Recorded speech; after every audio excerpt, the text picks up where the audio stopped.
আসসালামু আলাইকুম সবাইকে শুভেচ্ছা জানিয়ে কুরাইশ নিউজের রাতের সংবাদ শুরু করছি। আমি রফিকুল ইসলাম। শুরুতেই সংবাদ শিরোনাম। আনুষ্ঠানিকভাবে আত্মপ্রকাশ করল জাতীয় নাগরিক পার্টি। লালমনিরহাটে সড়ক দুর্ঘটনায় নিহত 2।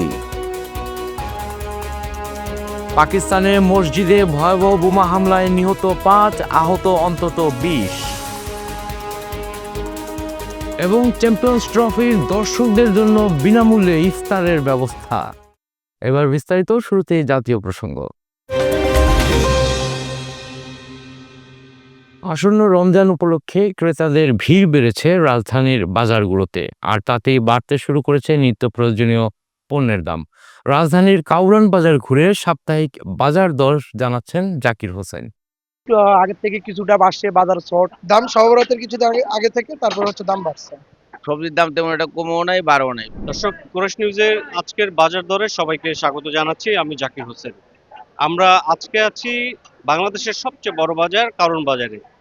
দর্শক, আজকে আমরা জানানোর চেষ্টা করব যে সবজি সহ মাছ, মাংস এবং নিত্য প্রয়োজনীয় যে জিনিস তার আজকের মূল্য কত এবং দাম বেড়েছে কোনটি এবং কোনটির দাম কমেছে, এ বিষয়ে আজকে আমরা আজকের বাজার দরে আপনাদের জানানোর চেষ্টা করব। দর্শক, আপনারা জানেন যে কুরাইশ নিউজ সবসময় মানুষের দুর্ভোগ এবং দেশের স্বার্থে কাজ করতে অঙ্গীকারবদ্ধ। চলুন দর্শক জেনে নিই।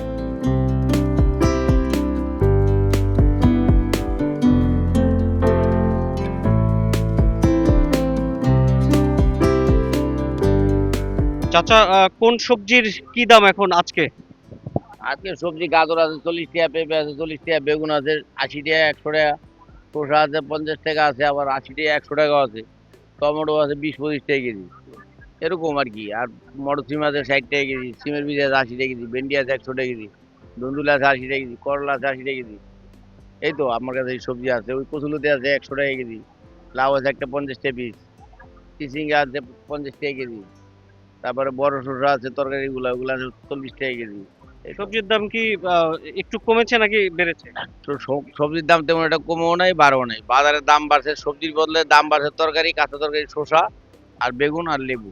তেলাপিয়া হচ্ছে 180 টাকা 200 টাকা, মৃগেল 220 টাকা 250 টাকা, রুই মাছ 300 260 350 সাইজ বুঝে, কাতল 300, গ্লাস কাপ 260, সিলভার 180, তেলাপিয়া 160 ছোটটা, ব্রিগেড আপনার হচ্ছে 250 টাকা 220 টাকা, পাবদা 300 320 টাকা।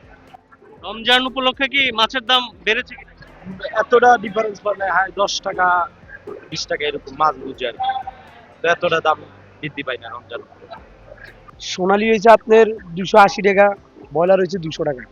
গত সপ্তাহ থেকে এই সপ্তাহ ব্রয়লার 10 টাকা বাড়তি, সোনালী 10 টাকা বাড়তি। রোজা পর্যন্ত থাকবে, আর রোজার পরে কমতে পারে কিছুটা। আর লেয়ার? লেয়ার আপনার 280 টাকা, আর আপনার দেশি মুরগি 700 টাকা। সব মুরগির কি দাম বেড়েছে আগে? একটু আগের থেকে কিছুটা বাড়ছে, বাজার শর্ট, এই কারণে একটু দাম বাড়তি। আবার রোজার পরে কিছুটা কমতে পারে।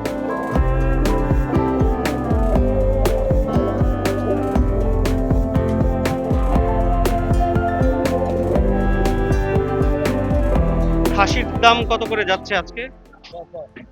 1250 টাকা। আগের থেকে তো একটু বেড়েছে মনে হয়। হ্যাঁ, একটু বেশি। বাড়ার কারণ কি?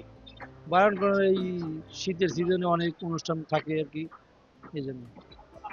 কত করে কেজি যাচ্ছে মাংস? এখন বর্তমানে 750 থেকে 780 টাকা রেট চলতেছে। 750 থেকে 780। 780, হ্যাঁ। রমজান উপলক্ষে কি একটু বেড়েছে কিনা?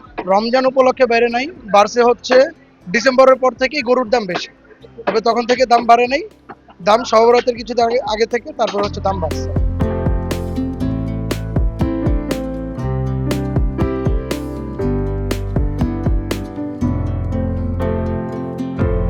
ভাই, খেজুর কোনটার কি দাম চলছে?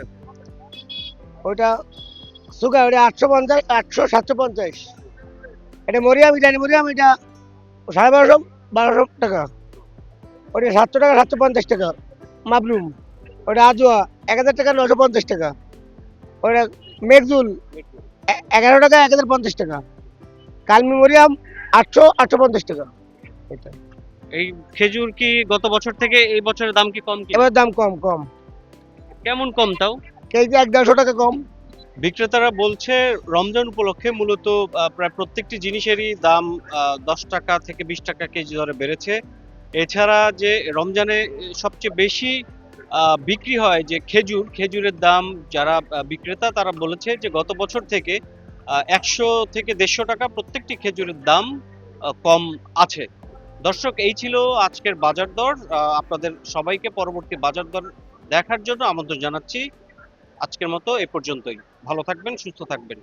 সব জল্পনা কল্পনা শেষে তরুণদের আকাঙ্ক্ষা পূরণের ঘোষণা দিয়ে আনুষ্ঠানিকভাবে আত্মপ্রকাশ করল নতুন রাজনৈতিক দল জাতীয় নাগরিক পার্টি এনসিপি। শুক্রবার সন্ধ্যায় রাজধানীর মানিক মিয়া এভিনিউয়ে এ দলের নাম ঘোষণা করেন শহীদ মোহাম্মদ ইসমাইল হাসান রাকিব এর বোন মিম আক্তার। এ সময় তিনি আহ্বায়ক হিসেবে নাহিদ ইসলাম এবং সদস্য সচিব হিসেবে আক্তার হোসেনের নাম ঘোষণা করা হয়। নতুন দলে নাসিরউদ্দিন পাটোয়ারি প্রধান সমন্বয়কারী, সামান্তা শারমিন জ্যেষ্ঠ যুগ্ম আহ্বায়ক, হাসনাত আবদুল্লাহ দক্ষিণাঞ্চলের মুখ্য সংগঠক, সার্জিস আলম উত্তরাঞ্চলের মুখ্য সংগঠক, আব্দুল হান্নান মাসুদ যুগ্ম সমন্বয়ক ও সালেহ উদ্দিন সিফাত দপ্তর সম্পাদক করা হয়েছে। শুরুতে পবিত্র কোরআন তিলাওয়াত ও অন্যান্য ধর্মগ্রন্থ থেকে পাঠের পর জাতীয় সঙ্গীত পরিবেশনা করা হয়। এরপর জুলাই আগস্টে নিহতদের স্মরণে দাঁড়িয়ে 1 মিনিট নীরবতা পালন করা হয় এবং নিজ নিজ ধর্মতে তাদের জন্য দোয়া করা হয়। এ সময় স্লোগানে মিছিল নিয়ে মানিক মিয়া অ্যাভিনিউয়ে জড়ো হন বিপুল সংখ্যক ছাত্র জনতা। রাজধানীতে উন্নত যাত্রী সেবা প্রদানে নতুন গোলাপি রঙের লোকাল বাস সংযোজন করার কথা থাকলেও প্রতারণা করেছে বাস মালিকরা। নতুন বাসের বদলে পুরনো বাস রং করে রাস্তায় নামানো হয়েছে, যার বেশিরভাগই ফিটনেসবিহীন। আলামিন রাব্বির ক্যামেরায় বিস্তারিত জাকির হোসেনের রিপোর্টে। কেউ কথা রাখেনি বাংলাদেশ রোড ট্রান্সপোর্ট অথরিটি, কথা রাখেনি উপদেষ্টা রেজওয়ানা চৌধুরী। কথা ছিল গোলাপি রঙের 2610টি নতুন বাস নামবে রাস্তায়, কিন্তু বাস্তবে কি তা সম্ভব হয়েছে? পুরনো লক্কর ঝক্কর বাসগুলো শুধু রং করে রাস্তায় নামানো হয়েছে, তবে নতুন বাসের দেখা পাওয়া যায়নি। এতে যতটা লাভবান হয়েছেন বাস মালিকরা, ঠিক ততটাই লসের পাল্লায় সাধারণ ভুক্তভোগী যাত্রীরা। টিকিটিং সিস্টেম ও গেটলক সার্ভিস শুধু কাগজে কলমেই, বাস্তবতা ভিন্ন। সরেজমিনে দেখা গেছে পুরনো বাস রং করতে ব্যস্ত সময় পার করছেন গ্যারেজ শ্রমিকরা। তারা জানান, পুরনো বাস মেরামত করলে নতুনের মতো কাজ করবে সড়কে। পুরান গাড়ি নতুন করা হয়, পুরান গাড়ি ভাঙা চুরা যেটা হয় সেটা ভাঙা চুরা নতুন করে বডি করে রং করা রোগে খারাপ চেষ্টা করি আমরা। আর এটা স্লিপার গাড়ি হয়, যা নতুন জাপান থেকে চেষ্টা আসে, এদের আমরা পুরো বডি করে রাস্তায় সাজিয়ে আছি। যারা কোম্পানি যার কোম্পানিটা মনে করেন যে জাপান দিয়ে যে চেঁচি চাইছে, যে 8টা চেঁচি চাইছে নতুন, এটা আমরা বডি করে রং বং করাই এবার রোগী খাই। এদিকে বাস চালক ও হেল্পাররা যাত্রী ওঠাতে এবং ওভারটেকিংয়ে বেপরোয়া হয়ে উঠেছেন। তবে কুরাইশ নিউজকে এর পেছনের কারণও জানালেন তারা। আমরা যে পারাপাড়িটা আমাদের হয় রোডে, তারা হলো আমাদের জমা ফিক্সড করে দিচ্ছে। ওই জমাটা উঠাইতে তো আমাদের অনেক পরিশ্রম হয়।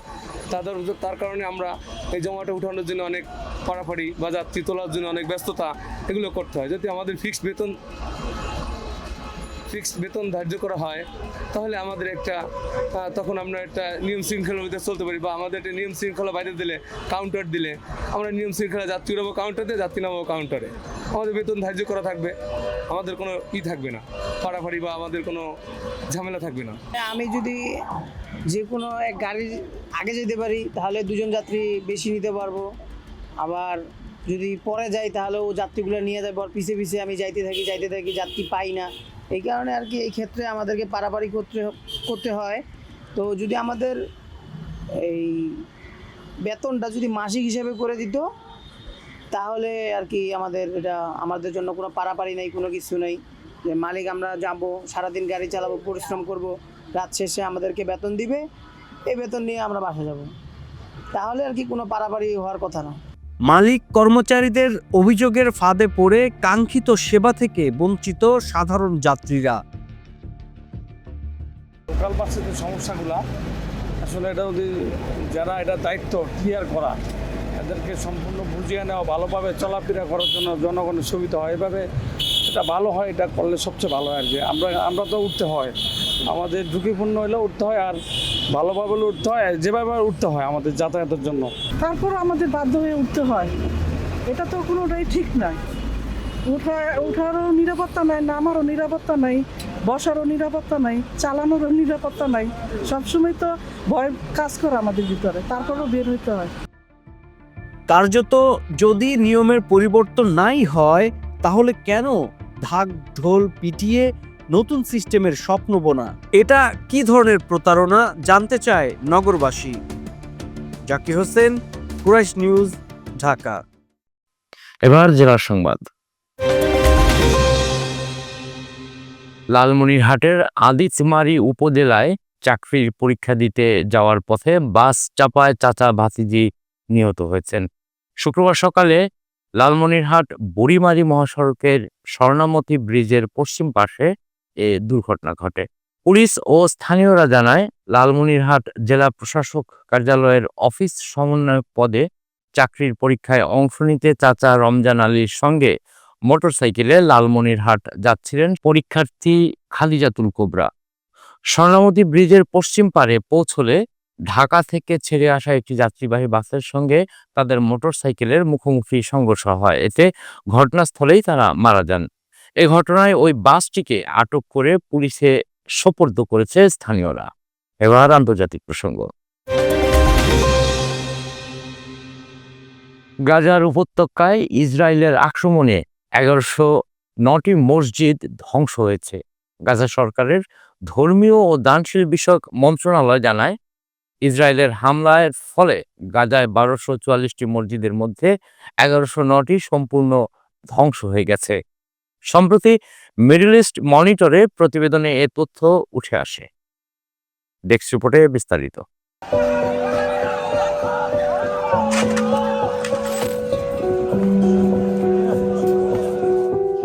আঁতকে ওঠার মতো একটি তথ্য দিয়ে শুরু করছি। ফিলিস্তিন ইসরায়েল যুদ্ধে নারকীয় ধ্বংসযজ্ঞ চালিয়ে গাজা উপত্যকায় 1109টি মসজিদ ভেঙে ফেলেছে ইসরায়েল। গাজার ধর্ম বিষয়ক মন্ত্রণালয়ের একজন কর্মকর্তা সম্প্রতি ওমরি মসজিদের সামনে ভয়াবহ এ তথ্য প্রদান করেন।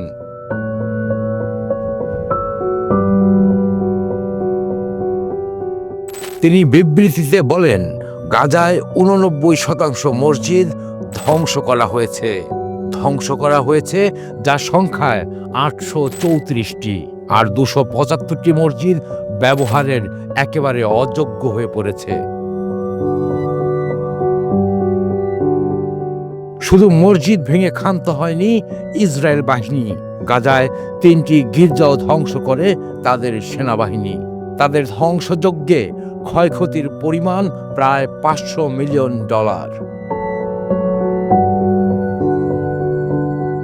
ইসরায়েলের হামলায় 315 জন ইমাম ও বক্তা শহীদ হন। 27 জন মন্ত্রণালয়ের কর্মী আটক হয়ে ইসরায়েলের সেনাবাহিনীর হাতে বন্দী হয়েছেন। তবে আশার বিষয় হলো, ধ্বংস হওয়া এসব মসজিদ এবং ধর্মীয় প্রতিষ্ঠানগুলো পুনর্নির্মাণ করার জন্য মিনারেটস কোয়ালিশন নামে আন্তর্জাতিক উদ্যোগ গ্রহণ করা হয়েছে। News desk, Quraish news. পাকিস্তানের খাইবার পাখতুনখাওয়া প্রদেশের নওশরর দারুল উলুম হাক্কানিয়া মসজিদে ভয়াবহ বোমা হামলার ঘটনা ঘটেছে। হামলায় এখন পর্যন্ত 5 জন নিহত ও 20 জন আহত হয়েছেন। খাইবার পাখতুনখাওয়ার inspector general police IGP Zulfiqar Hamid সংবাদ মাধ্যম জিও টিভির কাছে হতাহতের বিষয়টি নিশ্চিত করেন। শুক্রবার জুমার নামাজের সময় ভয়াবহ এ হামলার ঘটনা ঘটে। জিও টিভি জানায়, মসজিদের প্রথম সারিতে আত্মঘাতী বোমার বিস্ফোরণ ঘটানো হয়। যেহেতু জুমার নামাজ অংশ নিতে অনেক মানুষ আসেন, তাই সেখানে বহু হতাহতের আশঙ্কা করা হচ্ছে। অপর সংবাদ মাধ্যম এক্সপ্রেস ট্রিবিউন জানায়, বোমা হামলায় জমিয়ত উলেমা ইসলামের প্রধান নেতা মাওলানা হামিদুল হক হাক্কানি গুরুতর আহত হয়েছেন। যখন জুমার নামাজ চলছিল তখন সাউথ গেট দিয়ে হামলাকারী মসজিদে প্রবেশ করে বোমার বিস্ফোরণ ঘটায়। জানাবো খেলার খবর। চ্যাম্পিয়ন্স ট্রফির দর্শকদের জন্য গ্যালারিতে বিনামূল্যে ইফতারের ব্যবস্থা করলো Emirates cricket board ECB. Ramzan মাসে ইফতার নিয়ে ধর্মপ্রাণ মুসলমানদের যেন চিন্তা করতে না হয়, সেজন্য ইসিবি এমন উদ্যোগ নিয়েছে। বৃহস্পতিবার সামাজিক যোগাযোগ মাধ্যম এক্সে এক পোস্টে এই ঘোষণা দেয় সংস্থাটি। পোস্টে ইসিবি জানায়, রমজান মাসের প্রকৃত মূল্যবোধকে ধারণ করে এমিরেটস ক্রিকেট বোর্ড ঘোষণা করেছে যে সংযুক্ত আরব আমিরাতে অনুষ্ঠিত আইসিসি চ্যাম্পিয়ন্স ট্রফি 2025-এর বাকি ম্যাচগুলোর জন্য রোজাদার দর্শকদের মাঝে বিনামূল্যে ইফতার বক্স বিতরণ করা হবে। মধ্যপ্রাচ্যের দেশগুলোতে শনিবার থেকে পবিত্র রমজান মাস শুরু হতে পারে। সংবাদ শেষ করব বিনোদন অঙ্গনের খবর দিয়ে। বিয়ের 2 বছর পার হতেই সুখবর দিলেন কিয়ারা আদভানি। মা হতে চলেছেন এই জনপ্রিয় অভিনেত্রী। তাদের সংসারে আসতে চলেছে নতুন সদস্য। 2 থেকে 3 হতে চলেছেন তারকা দম্পতি সিদ্ধার্থ কিয়ারা। শুক্রবার দুপুরে সামাজিক যোগাযোগ মাধ্যম এক পোস্টে এমনটাই জানিয়েছেন তারা। মা বাবা হওয়ার সুখবর দিয়ে সিদ্ধার্থ মালহোত্রা এবং কিয়ারা আদভানি লেখেন, জীবনের সবচেয়ে দামি উপহার। সঙ্গে শেয়ার করেছেন ছোট্ট একজোড়া সাদা উলের মোজা। আর এই ছবি পোস্ট করেই খুব শিগগিরই সন্তান আসছে বলে জানালেন তারা। সংবাদ শেষ করার আগে সংবাদ শিরোনামগুলো আরো একবার। আনুষ্ঠানিকভাবে আত্মপ্রকাশ করল জাতীয় নাগরিক পার্টি। লালমনিরহাটে সড়ক দুর্ঘটনায় নিহত 2। পাকিস্তানের মসজিদে ভয়াবহ বোমা হামলায় নিহত 5, আহত অন্তত 20। এবং চ্যাম্পিয়ন্স ট্রফির দর্শকদের জন্য বিনামূল্যে ইফতারের ব্যবস্থা। দর্শক, এতক্ষণ সাথে থাকার জন্য ধন্যবাদ। সবশেষ সংবাদ দেখতে চোখ রাখুন কুরাইশ নিউজের পর্দায় অথবা ভিজিট করুন www.qurashnews.com। কুরাইশ নিউজের পরবর্তী সংবাদ দেখার আমন্ত্রণ জানিয়ে আপনাদের কাছ থেকে এখনকার মতো বিদায় নিচ্ছি আমি রফিকুল ইসলাম। আল্লাহ হাফেজ।